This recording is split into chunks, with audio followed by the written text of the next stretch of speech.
네, 부동산 고민 무엇이든 물어보세요. 2부 순서 시작합니다. 지금 전국에 봄비답지 않게 좀 많은 양의 비가 내리고 있습니다. 서울도 비가 많이 내리고 또 제주도에는 비 그리고 돌풍까지 이어지면서 호우경보가 발효 중이라고 하네요. 바람이 불어서 날씨도 꽤 많이 쌀쌀하니까요. 오후에 외출 계획 있으시다면 조금 따뜻하게 챙기시고 또 비 피해도 없도록 시설물 관리도 잘 하셔야 될 것 같습니다. 자, 2부에도 여러분의 고민 함께 나눌 텐데요. 나가고 있는 무료 상담 전화 이용하실 수 있습니다. 서울 지역번호 02-2638-3972번으로 함께 할 거고요. 또 문자 편하시다면 유료 100원의 상담 문자 샵 3989번으로 연락 주세요. 친절하게 전문가의 도움 드리겠습니다. 자, 그럼 오늘 준비한 2부 순서 지금 바로 출발합니다.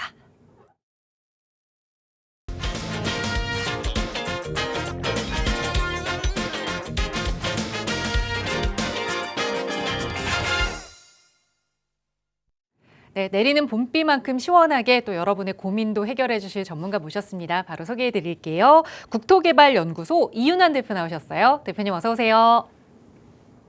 네, 반갑습니다. 전국에 계신 시청자 여러분. 자, 목요일 2시에 찾아뵙는 이윤환입니다.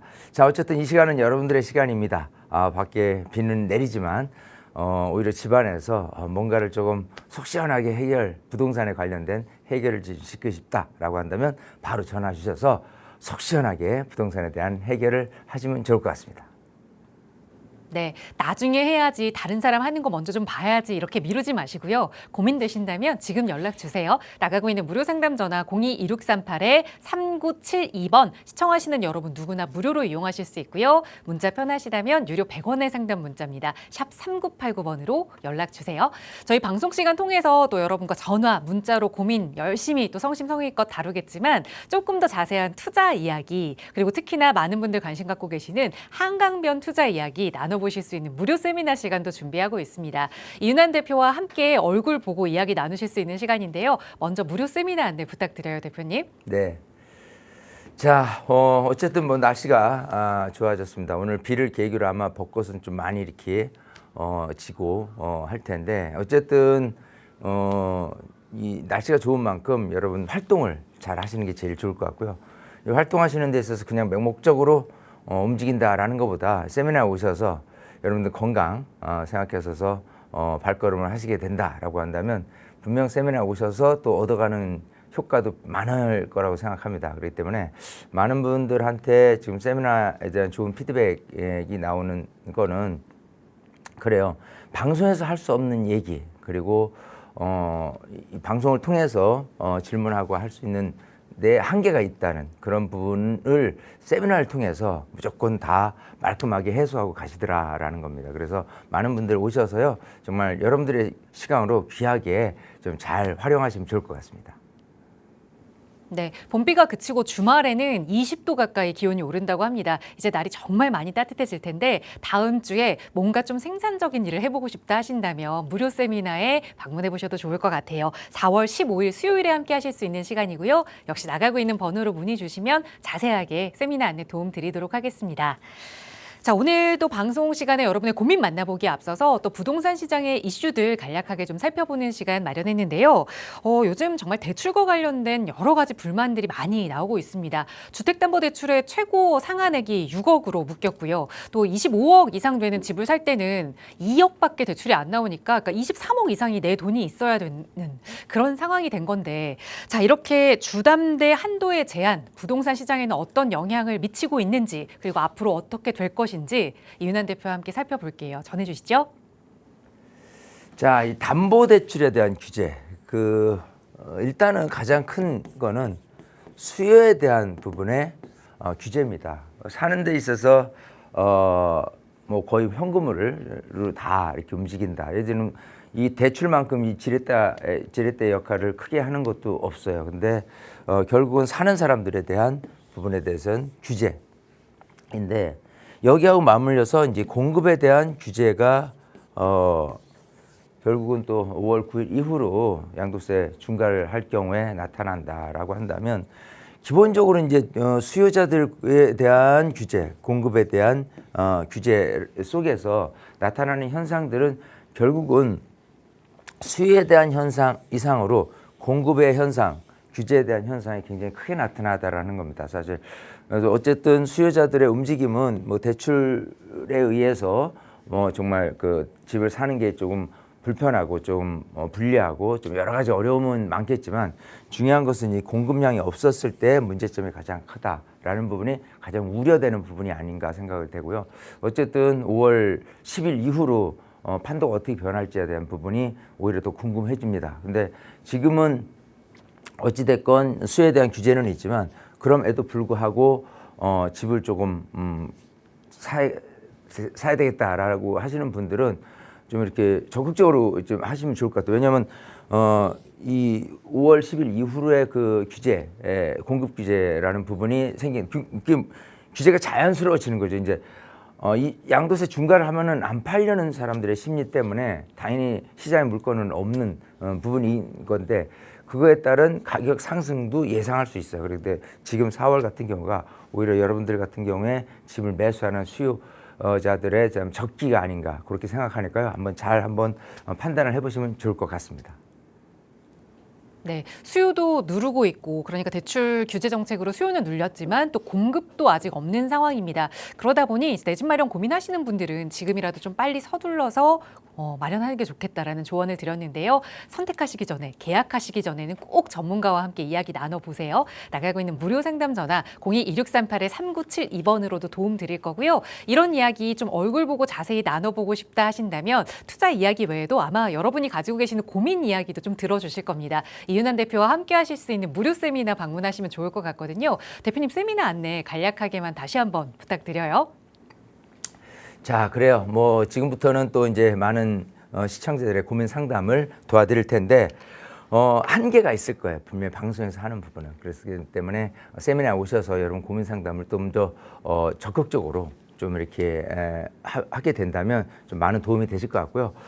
지금 이제 내용 자체가 한강변 소액 투자입니다. 기본적으로 이제 한강변 한다면 이제 대세겠죠. 향후에 뭐 지금 강남권도 마찬가지 한강하고 접해 있느냐 한강하고 멀리 떨어져 있느냐에 따라서 가격 편차가 점점 벌어져 있는 것처럼 꼭 강남, 강북을 논한 게 아니라요. 이제는 한강이 주도적인 아파트 시세를 관장하는 시세를 이끌어가는 그런 부분이기 때문에 여기에 작은 소액 투자를 한다라고 한다면 가장 큰 수익 효과를 낼 수 있다라고 생각합니다. 그에 대한 좀 내용을 말씀드리니까요. 많은 분들 오셔서 좀 들어보시면 재미를 떠나서 굉장히 좀 확 와닿는 그런 시간이 아닐까 생각을 해봅니다. 네, 한강변 투자에 관심 있으셨던 분들 그리고 고민 이야기 얼굴 보면서 좀 나눠보고 싶으셨던 분들 나가고 있는 번호로 신청 주세요. 선착순으로 함께 하실 수 있습니다. 서울 지역번호 02-2638-3972번 무료 상담 전화고요. 또 방송 시간 통해서도 여러분의 고민 다양하게 만나고 해결해 드릴게요. 오늘 2부 첫 번째 시청자분 전화 바로 연결해 보겠습니다. 여보세요. 여보세요. 안녕하세요. 반갑습니다. 네, 안녕하세요. 네, 시청자님 오늘 어떤 부동산 고민 가지고 계세요? 네, 제가 올 가을에 아들이 결혼을 하는데요. 네. 아들의 직장은 강남이고, 네. 그다음에 이제 저희 예비 며느리는 상동역 인근이에요. 네. 직장이. 그래서 이제 결혼을 하니까 제가 한 10억짜리 아파트를 매수해서 네. 이제 입주 예정인데, 네. 제가 7호선 라인의 아파트를 좀 보고 있어요. 네. 네. 네, 그래서 용마산 역세권에 있는 네. 쌍용 더 플래티늄 용마산 24평하고 네. 그다음에 용마산 하늘채 34평을 비교하고 있거든요. 네. 그래서 둘 중에 어느 것이 좋을까 고민이고 네. 아니면 자양동이 지금 요즘에 조금 핫해서 재개발 재개발 구역 빌라를 매입할 수도 있는데 개발이 오래 걸릴 것 같아서 네. 그것도 좀 선택하기가 좀 힘들어가지고 전화를 네. 좀 알겠습니다. 네. 정말 큰 행사 이제 아드님의 결혼을 네. 가을에 앞두고 계시는데 진심으로 축하드리고 네. 그런데 좋은 일인데 또 걱정이 앞서는 게 이 내 집 네, 마련과 네. 관련된 부분이죠. 말씀 네, 주신 네. 게 이 10억의 여유 자금으로 강남과 네. 상봉역 직장을 좀 가지다 보니 7호선 라인으로 보셨고 그쵸, 용마산 네. 근처에 쌍용 더 플래티늄 용마산 그리고 용마산 네. 하늘채 아파트 두 개를 네, 비교하면서 그래도 네. 또 투자 가치에 조금 무게를 실른다면 자양동 빌라는 어떨까까지 네, 말씀 네. 주셨거든요. 네. 자, 하나하나 풀어봐야 될 것 같아요. 대표님과 네. 인사 나눠보세요. 네. 네, 반갑습니다. 네, 안녕하세요. 안녕하세요. 네. 자, 지금 이제 뭐 아드님이 결혼을 해요. 이제 그런 상태에서 아드님 직장은 이제 강남이고 네. 예비 며느리가 이제 상봉역 근처라고 네, 네. 했어요. 그죠? 네. 자, 그래서 접점을 찾다 보니까 7호선 라인 쪽에 네. 용마산역 근처에 있는 아파트 두 채 중에서 어떤 게 낫냐? 네. 만약 네. 그렇게 않다면은 자양동에 뭐 재개발되는 빌라를 네, 매입하는 네. 것도 어떠냐 이런 부분이잖아요. 네. 이게 그래요. 신혼 해서 이제 그야말로 첫 내 집 마련이라는 부분에 대해서 네. 이런 건 있을 거예요. 분명 아까 지금 우선 용마산역 근처로 가볼게요. 네. 자, 뭐 괜찮은 게 이 용마산역 하고 아주 초역세권이죠. 그래서 쌍용 네. 더 플래티늄 용마산하고 용마산 하늘채 아파트예요. 네. 자, 이제 둘은 길 하나 차이이긴 하는데 네. 기본적으로 이제 쌍용 더 플래티늄 용마산은 2020년에 입주를 했어요. 네. 그리고 용마산 하늘채 아파트는 2015년에 입주했어요. 네, 네. 일단은 네, 좀 네. 신축이라는 부분, 둘 다 이제 세대수는 한 250세대 정도 되니까, 네, 네. 자, 그게 공통점이라고 한다면 네. 둘 중에서 봤을 때는 이게 있어요. 네. 제가 이제 항상 하는 얘기인데 역색 이게 그 5가지 아파트를 구분하는 네. 오세권이라고 있어요. 네. 이건 뭐냐면 네. 역세권과 학세권 예. 이게 가장 중요합니다. 네. 그러니까 지하철역과 얼마나 가깝냐, 그리고 학군이 얼마나 잘 돼 있느냐라는 네, 네. 부분이에요. 네. 그 다음에 이제 뷰세권도 따지고, 그 다음에 공세권, 숲세권도 따지고요. 그 다음에 병세권도 따져요. 그럼 뭐냐면 네. 뷰 한강 조망이 되냐 안 되느냐, 네. 그리고 공원 근처에 있느냐 없느냐, 그리고 네, 네. 병원이 큰 병원이 근처에 있느냐 없느냐, 이런 것들이 굉장히 중요한 5가지 아파트에 대한 아파트 시세를 가늠하는 부분이거든요. 네. 근데 제가 순서를 이렇게 두니까 어때요? 일단은 역세권과 학세권은 가장 중요한 쌍두마차예요.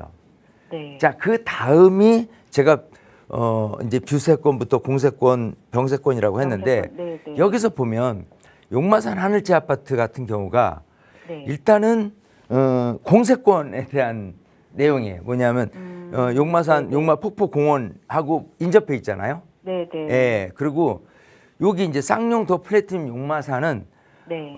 초등학교 그리고 중학교가 네, 굉장히 네. 지금 도보로 가까이 있는 네. 부분이에요. 그래서 네. 이 역세권과 학세권이 가장 중요한데 학세권에 대한 내용만 생각을 해본다면 네. 둘 중에 많은 분들이 우선 전세로 살거나 아니면 내 집 마련이라는 측면에서 또 추격 매수가 따라올 거란 말이에요. 네. 그분들의 생각에서 네. 10분에 예를 네. 들어서 한 7에서 8분은 네. 어떤 걸 우선하냐라고 한다면 이대로 우선하는 거. 둘 다 똑같이 역세권인데 학교에 대한 부분을 조금 더 우선해서 평가를 하더라라는 부분이 더 많아질 거예요.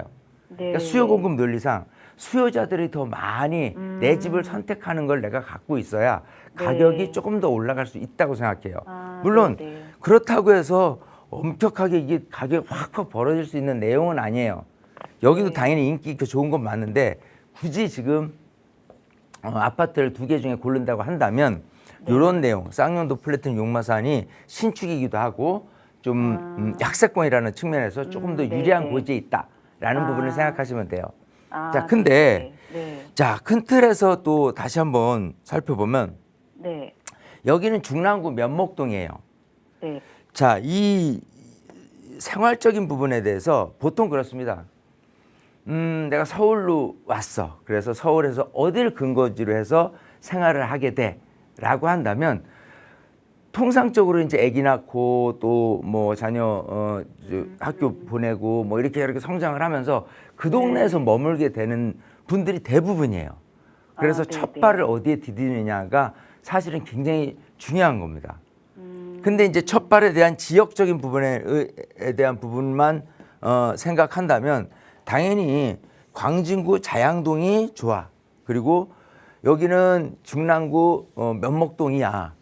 근데 이제 지역을 떠난 종목이라는 부분으로 따진다 그러면 얘는 아파트야, 얘는 빌라야, 그죠?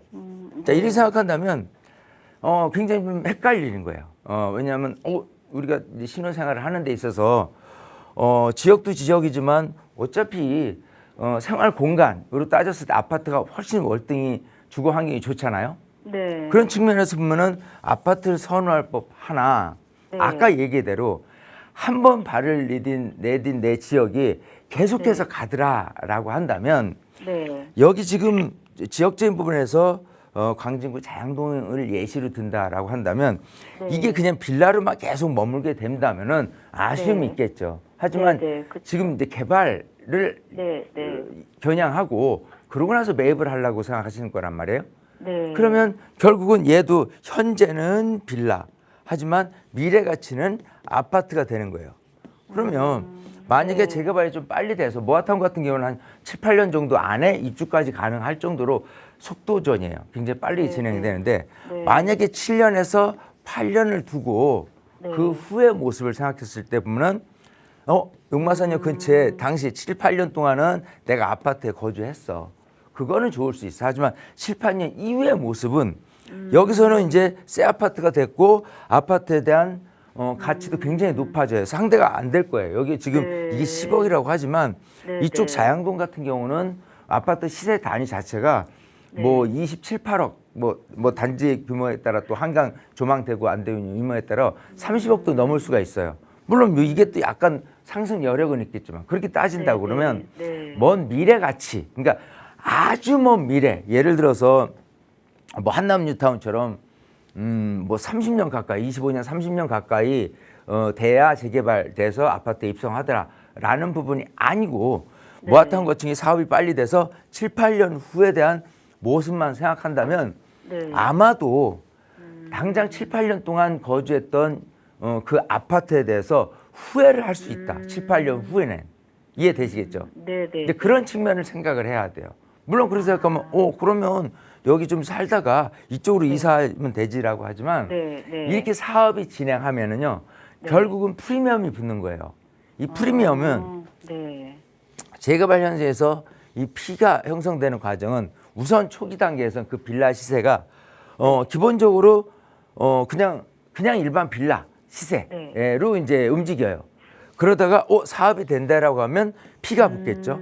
근데 피가 붙어 얼마 정도까지 피가 붙냐라고 하면 이렇게 좋은 지역 같은 경우는 대략에서 프리미엄이 15에서 20억은 충분히 올라가요. 그럼 입주 단계까지 거의 20억이 됐다. 그러면 7, 8년 동안 내가 잘 살다가 네. 일로 넘어가요. 그러면 사실 피가 20억이라고 한다면 깜짝 놀랄 정도로 그렇죠. 좀 매수하기에는 너무 네, 네. 큰 금액이 돼버리는 거예요. 네, 그때 네. 가서는. 그래서 재개발 현장에서 가장 중요한 이 이 가치는 뭐냐면 사업이 지금 안 되고 있지만 사업이 될성 싶은 우선 좋은 네, 지역에 네. 그런 곳 쪽에 사서 나중에 사업이 됐을 때 이익을 가장 크게 누리는 게 그게 투자예요. 투자 겸 거주가 되는 거예요. 그래서 네. 우리 아들 예비 며느리하고 사실 좀 이렇게 얘기를 하면은 잘 못 알아들어요.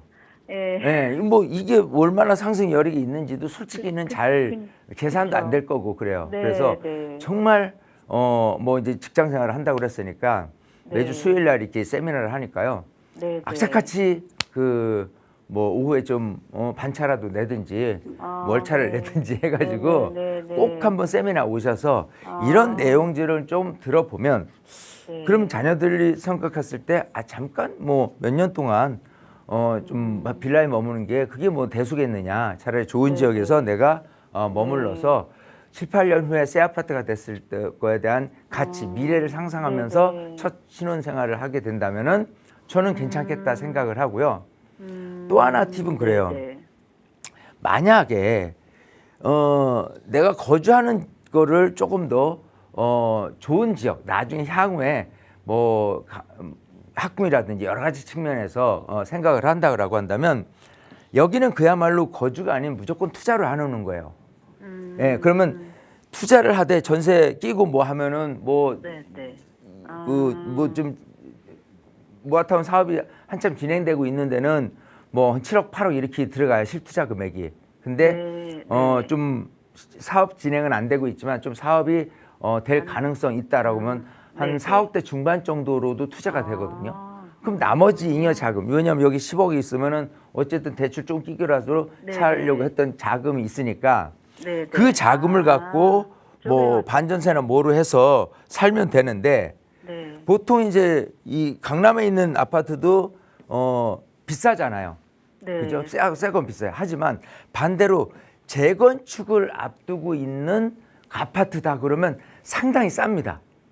생각하는 것보다. 그러면 거주적인 부분에 대해서 나는 강남에 살지만 네. 오래된 아파트라고 해서가 아니라 지역적으로는 향후에 그 애들 교육 생각해서 강남에 머물되 재건축 아파트에서 좀 저비용으로 고효율을 느끼는 거거든요. 네, 네. 그러고 나서 나중에 이제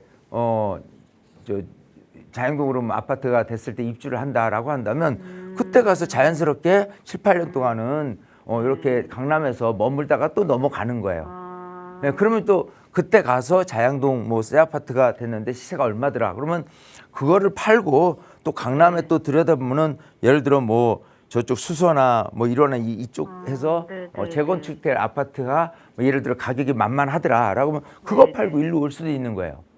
그러면 한 번은 재개발에 성공을 하고 한 번은 재건축으로 두 번째는 성공할 수 있는 그런 아주 기가 막힌 타이밍도 될 수 있다 생각하는 거예요. 왜냐하면 여기에 살다 보면 강남에 살다 보면 그런 상황들을 내가 계속 지켜볼 수가 있거든요. 네. 비록 내가 전 월세 산다고는 하지만은 거기에 머물게 되면 관심도 있고 아 여기가 재건축이 언제쯤 될 것 같다는 그런 소스 정보들이 다 내가 알게 돼요. 네, 이제 네. 그렇게 된다면은 자연스럽게 강남의 입성이 이제 한 쿠션 먹고 다시 강남을 할 수 있는 좋은 여건이 되지 않나 싶으니까요. 아이고. 꼭 자녀분들이 네, 세미나에 네. 와서 이런 얘기를 들어보고 그리고 네. 스스로 판단해서 결정할 수 있도록 도와주세요. 네. 그래야 아시겠죠? 되겠네. 의논 좀 많이 해봐야 되겠네. 네네네 해서 꼭 네. 손잡고 한번 네. 꼭 오시면 분명히 도움이 많이 될 거라 생각합니다. 아이고, 네. 네. 감사합니다. 네, 이렇게 정리해드리겠습니다. 네. 네, 고민하셨던 그 7호선 라인의 두 아파트를 비교해 드리면서 한 아파트가 더 좋겠다는 말씀을 드리긴 했지만 그래도 투자 가치 한 7, 8년 후를 살펴본다면 그 시작점이 어디인지 입지가 좋은 곳에서 시작하는 게 훨씬 더 좋다라는 말씀을 주셨습니다. 가전제품 보는 것보다 결혼을 앞두고 이 내 집 마련에 대한 고민하는 게 더 중요한 일이겠죠. 세미나 다음 주 수요일에 진행될 예정이니까요. 자녀분께 일정도 좀 전달해 주시고 세미나 오셔서 좋은 정보 많이 얻어가셨으면 좋겠습니다. 나가고 있는 무료 상담 전화로 함께 이야기 나누고 있고요. 다음 전화 계속해서 연결해 볼게요. 여보세요. 네, 안녕하세요. 안녕하세요. 반갑습니다. 네. 네, 시원장님 오늘 어떤 부동산 이야기 나눠볼까요? 네, 제가 그 관리처분난 재개발 현장에서 네. 지금 단독주택에 거주 중인데요. 네. 네, 그 재개발되는 동안에 살 수 있는 대체주택으로 네. 자양동에 아파트를 매입하려고 해요. 네. 그런데 취득세 중과가 된다는 얘기가 있어가지고, 근데 또 어떤 곳에서는 일반 과세라고 하기도 하고, 네. 어떤 게 맞는지 궁금해서요. 알겠습니다. 기분 네. 좋은 고민 내용이네요. 이제 관리처분 재개발지에 단독주택에 거주하고 계시는데 이제 개발이 되는 동안 내가 대체주택으로 자양동의 아파트를 매수하려고 알아보니까 이게 세금이 뭐 중과가 된다는 이야기가 있어서 과연 어떤 게 진실인지 전문가의 의견을 들어보겠습니다. 대표님과 인사 나눠보세요. 네. 네, 반갑습니다. 네, 안녕하세요. 안녕하세요. 자, 그래요. 야, 이 대체주택 하면 우선 우리 시청자님이 질문을 주셨으니까 내용을 조금 이렇게 우리 시청자님들한테 좀 설명을 드리면 뭐냐면 이 재개발, 재건축 현장에서 만약 사업 시행 인가를 받았어요.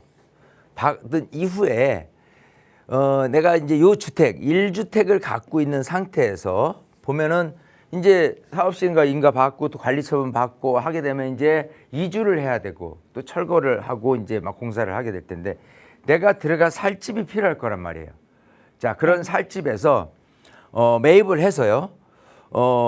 이 대체주택이라는 거를 매입을 해서 거주를 1년 이상을 채우고 1년 이상만 하면 돼요. 그러면서 다른 데 뭐 이사도 상관없습니다. 그러고 나서 이게 준공이 나서 준공 안에 3년 안에 얘를 매도를 한다라고 하면 양도세 비과세를 받을 수 있는 혜택이에요.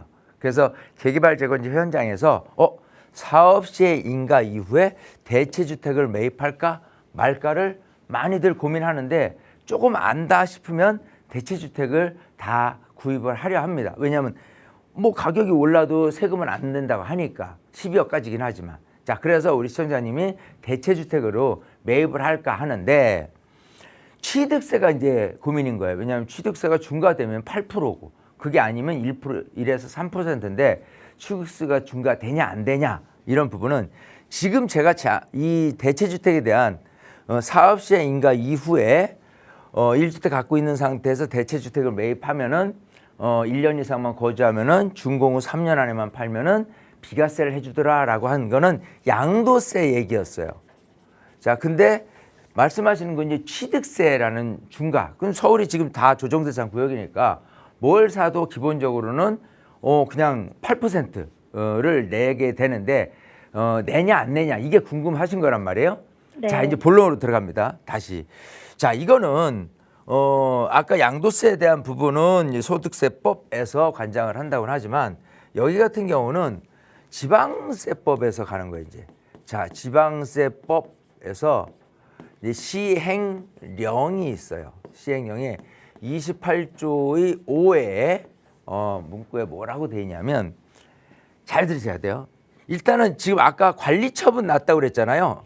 네. 아까 대체주택에서 양도세는 사업시야 인가 이후에를 사도 된다. 근데 이런 그 대체주택에 대한 취득세를 이제 중과하냐 안 하는 부분은 기본적으로 일시적 2주택에 해당되는 부분에 의해서 일시적 2주택이면은 내가 이걸 팔 거야 3년 안에 그래서 이걸 살 때는 취득세 중과가 안 되거든요. 이 요건에 맞춰서 지금 적용을 시켜주는 거예요. 자, 그래서 관리처분이 나는 시점을 기준으로 아까 거주를 하시고 있다고 그랬어요. 자, 네. 내가 거주를 하고 있어요. 자, 그렇게 됐을 때 지금 서울에 아파트를 매입을 한다라고 한다면 일시적 2주택상 기본적으로는 중과가 안 돼요. 일반세율을 적용을 받게 되는 거예요. 그러니까 즉 우리 시청자님은 중과가 안 됩니다. 네. 그냥 1에서 3% 일반세율이니까 편하게 매입을 하시면 돼요. 자, 그럼 우리 시청자님 말고 또 다른 분은 이런 질문도 있었어요. 근데 내가 관리처분 알 당시에 지금 우리 시청자님은 그 단독주택에 거주를 하고 있었어요. 근데 어떤 분은 거주는 했는데 내 집에서 안 하고 그 지역, 구역, 재개발 나는 구역 안에 다른 집에 거주를 하고 있었어. 그래도 적용이 되냐라고 한다면 적용이 돼요. 자, 그것까지. 자, 그러면 또 질문. 다른 분은 그런데 내가 여기에 거주를 안 했어요. 그래도 이런 혜택을 받을 수 있냐요? 라고 물어본다면 일단 관리처분이 득하고 나서 3년 안에 철거가 이루어지면 일단은 철거가 이루어진다는 부분은 관리처분 나서 대체적으로는 다 뭐 1년 안쪽으로 이주하고 철거하고 이렇게 되잖아요. 근데 그런 분에서 3년 안에 철거가 된다면 일시적 2주택상 소멸이 되는 거니까 철거가 되는 부분이기 때문에 그것도 해당된다. 즉 거주하시는 분, 내 집에서 거주하거나 그 구역 안에서 거주하시는 분은 무조건 그냥 일시적 2주택으로 인해서 대체주택에 대한 취득을 할 때 중과가 아닌 일반세율 적용될 수 있다. 그렇지 않은 거주를 안 한 분 같은 경우는 관리처분이 난 이후로 3년 안에 철거가 된다면 만에 하나 안 될 수도 있어요. 그러면 이제 토해낼 수도 있는 부분이지만 하지만 대체적으로는 다 3년 안에 철거가 된다고 생각을 하면 될 것 같고 그래도 적용이 된다. 요 내용입니다. 아시겠죠? 네네. 네, 어쨌든 우리 시청자님은 양도세가 이제 취득세에 대한 그 일반세율을 이제 내고 하시면 되니까요. 걱정 안 하셔도 됩니다. 네네. 네, 알겠습니다. 이렇게 정리해드리겠습니다. 감사합니다. 네. 네, 목소리가 한층 밝아지셨습니다. 걱정하지 않으셔도 된다, 중가 아니다라는 말씀 드리면서 대체주택에 대해서도 전반적으로 좀 일러드렸으니까 혹시 시청하시면서 여러분도 고민되시는 부분 있다면 언제든 연락 주세요. 나가고 있는 무료 상담 전화 02-2638-3972번으로 함께하고 있습니다. 다음 전화 또 연결해 볼게요. 여보세요. 예, 안녕하세요. 안녕하세요. 반갑습니다. 네. 네, 시청자님 오늘 어떤 부동산 이야기 나눠볼까요? 네. 저는 강남구 역삼동에 역삼 아이파크 11평하고 네. 김포시 걸포동에 있는 한강 메트로자 2단지 34평을 보유하고 있어요. 네. 둘 다 계속 보유하는 게 좋을지 아니면은 일시적 2주택 비과세 혜택을 받을 수 있을 때 그 역삼동 아이파크를 매도하는 게 좋을지 궁금하고요. 네. 그리고 그 역삼 아이파크를 만약에 비과세 받으려면은 네. 또 언제까지 팔아야 되는지도 좀 궁금해요. 지금 거주는 그럼 한강 메트로자이에서 하고 계세요? 네네. 역삼 아이파크를 언제 매수하셨을까요? 2006년에. 2006년에 매수를 하셨고, 그럼 한강 네. 메트로자이는 몇 년도에 매수하셨어요? 한강 메트로는 2001년에. 2001년에요? 더 먼저? 네. 네. 한강 메트로자이를 먼저? 2020년 1월에. 20년. 예. 2020년에 그러니까 6년 전쯤에 한강 메트로자이를 매수하셔서 거주를 하고 계시는 상황이고, 그래서 이거 네. 두 개를 좀 투자 가치 면에서 어떻게 해야 하는지가 궁금하신 거고, 역삼 아이파크를 비과세 받고 팔 수 있는 방법이 있는지가 궁금하신 거예요? 네, 맞아요. 알겠습니다. 대표님께 여쭤볼게요. 인사 나눠보세요. 네, 반갑습니다. 안녕하세요. 안녕하세요. 네. 자, 볼게요. 우선 지금 역삼 아이파크를 갖고 있어요. 네. 네, 근데 평형이 몇 평이죠? 여기 11평이요. 11평. 역삼 네. 아이파크라는 주택이 있고, 그리고 지금 이제 김포 걸포 근처에 이제 아파트를 매입했는데, 제가 보기에는 분양권을 2020년에 매입을 했고 실제 준공 나서 입주된 거는 아마 2023년일 거예요. 네. 자, 그런 상태에서 지금 3년이다. 이게 일석이주택 기간은 이제 3년이에요. 그러면 2023년 12월이다. 그죠? 그러면 2026년 12월까지 요 종전주택을 팔면은 비과세가 되는 거예요. 이제 그 시기입니다. 자, 그렇게 생각하면 돼요. 아마 그 때문에 연락을 주신 것 같고. 네. 자, 근데 중요한 건 그래요. 이걸 그 역삼 아이파크를 매도하는 건 어떠냐라고 하는데, 지금 대략 한 시세는 한 10억 될 거예요. 근데 이게 11평짜리라고 했어요. 네. 불량 원룸인데, 이게 그래요. 이제 이 작은 그 11평짜리 원룸 자체가 정말 가족들이 그 이제 애들 커가면서 거주하기에는 상당히 조금 비좁을 수밖에 없는 현실이에요. 물론 수요자들은 있어요. 이거를 찾는, 그죠? 근데 그 수요자들은 장기적으로 가지가지 않을 겁니다. 이런 주택을 뭐라고 하냐면은 임시 머무르는 주택이라고 표현을 해요. 네. 자, 그래서 이런 아파트 같은 경우는 막 시세가 변화무쌍하게 막 가격이 올라가지는 않아요. 또 때로는 이 그 11평짜리 아파트가요, 수익형 부동산으로도 많이 거래가 됩니다. 즉 월세, 뭐 월세 한 150, 160을 받으면서 할 수 있는 부분으로 돼요. 자, 그래서 기본적으로 이거를 일시적 2주택 상황 속에서 파는 게 좋냐, 그렇지 않는 게 좋냐라고 한다면, 아까 매입한 지가 상당히 오래됐잖아요. 네. 만약에 이거를 비과세를 받지 않는다라고 가정을 한다면 아주 손쉬운 방법은 김포권 언젠가 얘가 상당히 많이 올랐으니까 팔기 전에 얘를 팔고 얘를 나중에 팔면 돼요. 자, 근데 우선 지금 김포에 있는 아파트는 거주용으로 매입을 했고 지금 잘 살고 계시단 말이에요. 그죠? 예. 그런 상태에서 얘를 어떻게 하면 좋겠냐라고 한다면, 일시적 2주택에 대한 비과세는 일단 그 혜택을 보고 일단은 보는 게 가장 중요해요. 네. 만약에 이게 24평이나 뭐 30평대다라고 한다면은 그건 좀 고민할 문제가 되는 거거든요. 근데 네. 팔아도 저는 크게 상관이 없다. 왜 시세가 막 올라갈 수 있는 그런 여지가 있는 부분은 아니기 때문에 그런 거거든요. 이해되시겠죠? 네. 네. 그런 부분에 대해서 기본적으로 얘를 매도를 하고 그 다음에 뭐 김포 거를 또 매도 계획도 세워보는 것도 사실은 괜찮아요. 왜냐하면 어쨌든 얘를 매도 후에 이제 자금이 또 생겼어요. 예를 들어.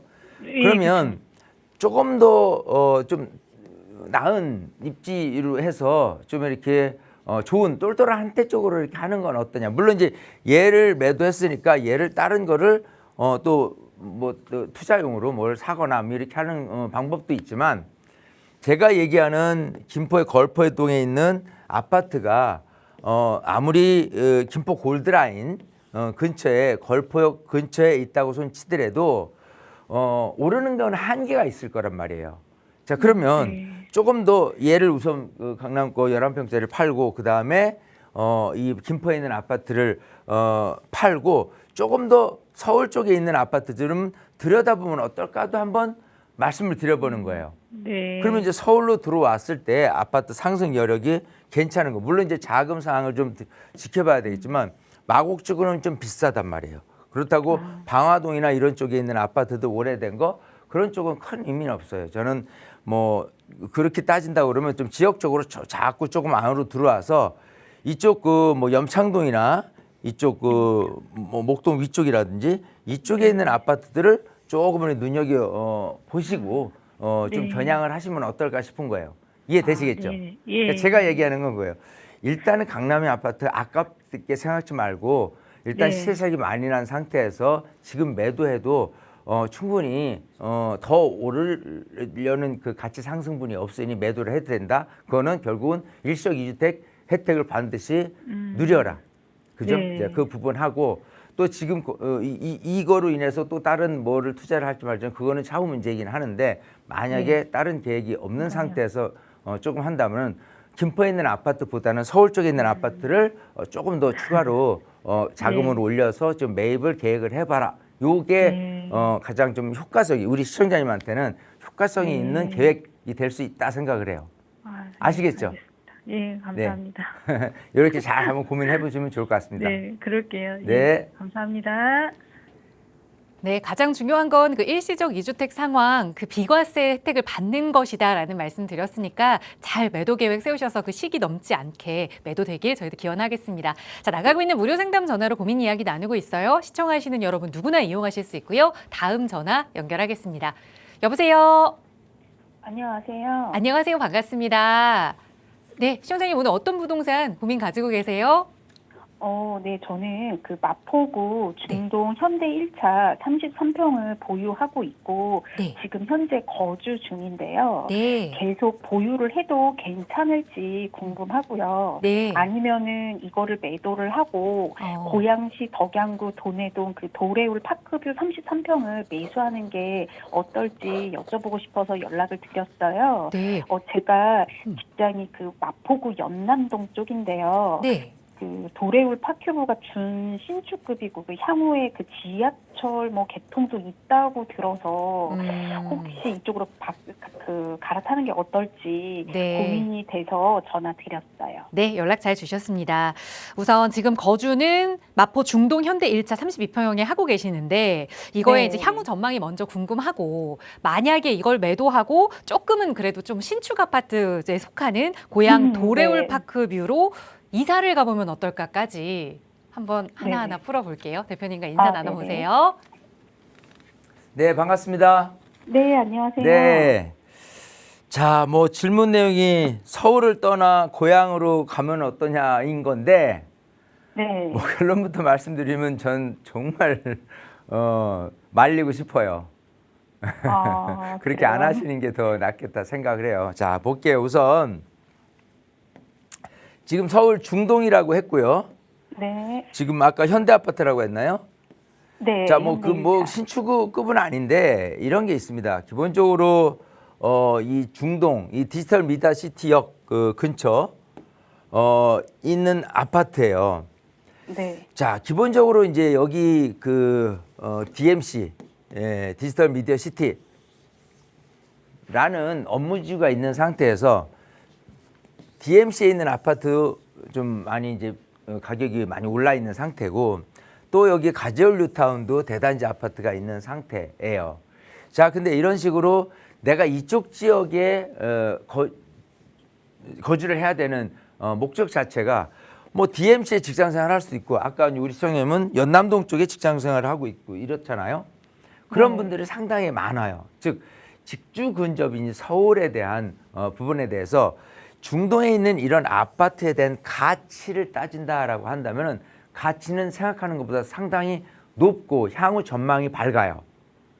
자, 그런 상태에서 얘를 조금 팔고 가려는 부분은 조금 더 새 거고, 그죠? 그리고 네. 나중에 뭐 지하철도 들어온다라는 부분 때문에 그런데, 자, 지금 이제 눈여겨 보죠.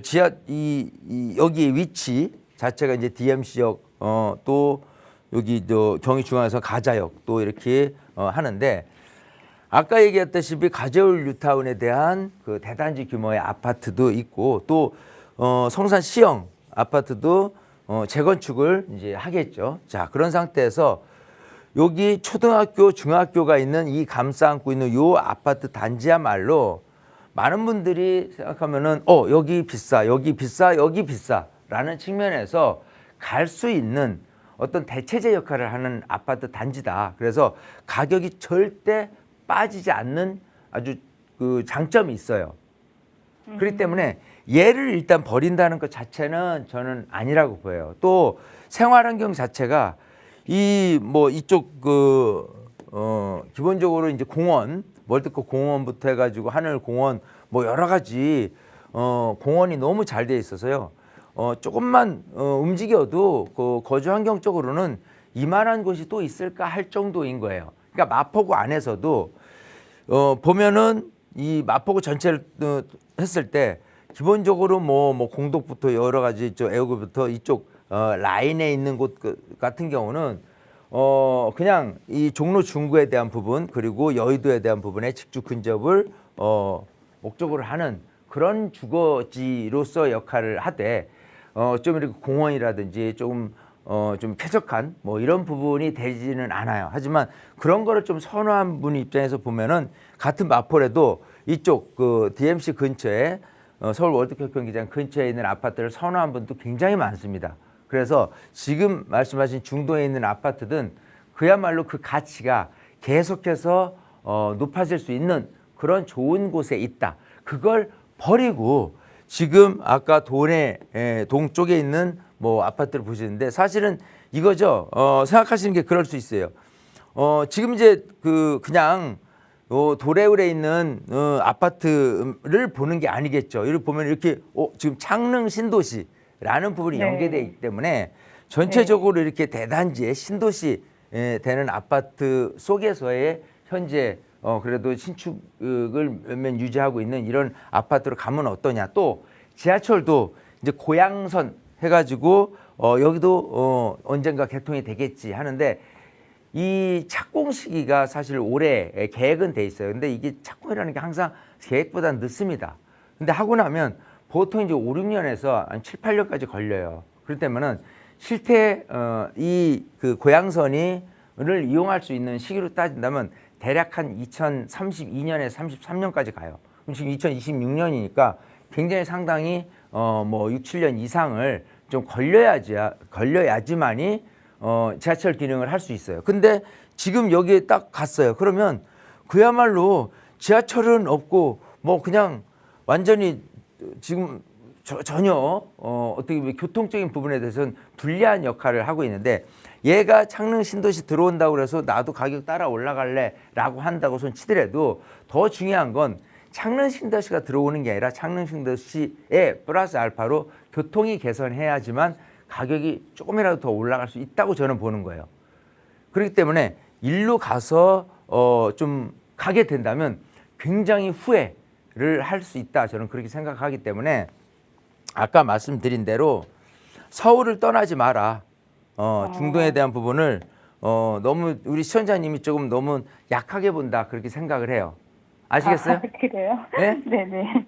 네, 감사합니다. 자, 이게 다시 한번 제가 좀 말씀드릴게요. 이 고향이라는 부분에 대해서 조금 더 구체적으로 말씀드릴게요. 왜냐하면 지금 시간상 다른 시청자님 또 그 사연을 좀 듣고 이렇게 말씀드리는 시간이 조금 저기해서 좀 부가적인 설명을 드린다면 전체적으로 고양시 그 덕양구 고양시 차지하고 있는 이 입지 측면에서 봤을 때 보면요.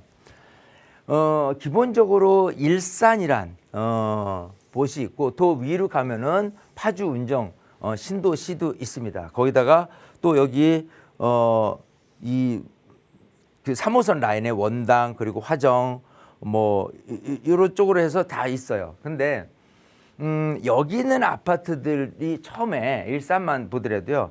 옛날에 일기 신도시 했을 때 분당보다 더 가격이 높았어. 왜냐면 주거 환경이 쾌적하고 공기가 좋다. 이런 것들 때문에. 근데 지금은 결국은 분당하고는 가격이 너무 차이가 날 정도로 지금 벌어져 있어요. 강남하고의 어떤 접근성을 따졌을 때는 이게 완전히 이제 너무 멀죠, 사실은. 자, 그런 측면에서 봤을 때 지금 이 장릉 신도시가 가격이 올라갈 수 있는 여지는 아까 얘기대로 이쪽에 있는 일산부터 해서 파주운동 신도시 또 이쪽에 있는 모든 그 아파트 단지들이 안고 있는 가장 숙제는 일단은 교통적인 부분에 대해서 강남하고는 거리가 멀다라는 부분이 가격의 발목을 잡게 되는 거예요.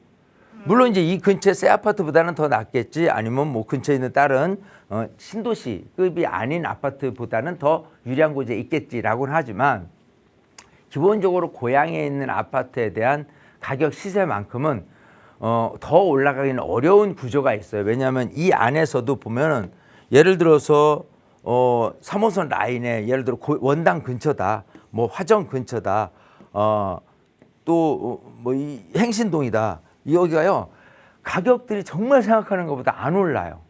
계속해서. 자, 이런 단점을 갖고 있는데 지금 조금 새 거고 뭐 하니까 이쪽으로 갔을 때 가격 상승 여력이 좀 있을 수 있겠지라는 그런 기대를 하기에는 무리다. 그래서 저는 제일 중요한 건 뭐냐면 지역이 항상 제일 중요하기 때문에 지역적인 부분에 대해서 서울을 버리고 덕양구 고양시로 넘어간다라고 하는 거는 정말 우리 시장이 좀 절대 하지 말아야 될 좀 그런 좀 투자적인 관점에서는 그거를 좀 당부드리고 싶으니까요. 그냥 네. 현재 아파트에 머물러라. 현재 아파트 말고 또 인근에 있는 아파트 좀 더 비싸서 뭐 어디로 갈까를 고민할 필요도 없는 거고요.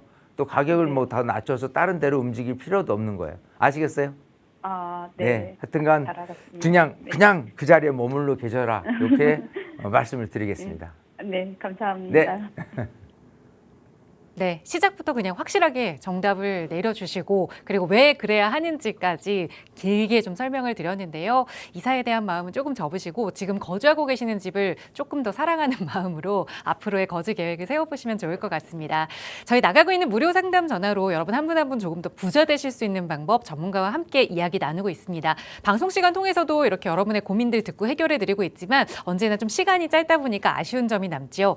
조금 자세한 투자 이야기 그리고 내가 가지고 있는 부동산 고민 이야기 해결할 수 있는 무료 세미나 시간 준비하고 있습니다. 다음 주 수요일에 예정돼 있는데요. 다시 한번 세미나 안내 부탁드려요, 대표님.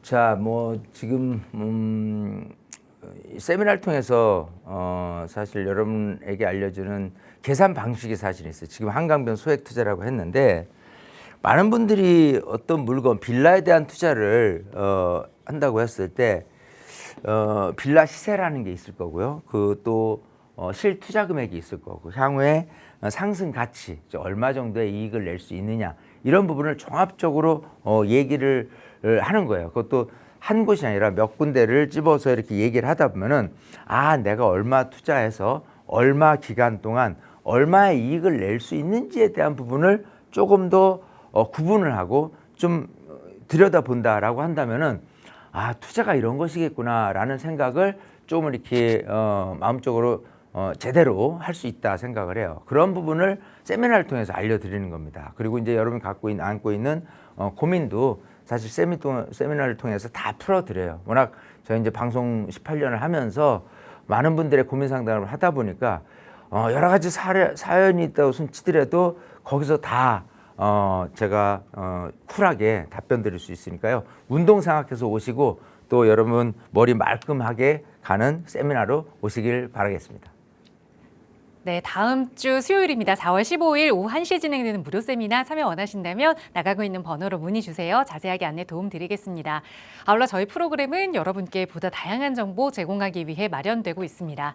해당 부동산의 가치나 매물 가격의 상승 하락을 보장하지는 않는다는 점 유의해 주시기 바랍니다. 내일 낮까지는 좀 많은 비가 내린다고 하네요. 비 피해 없도록 꼭 조심하시고요. 저희는 내일 이 시간에 다시 인사드리겠습니다. 시청해주신 여러분 고맙습니다.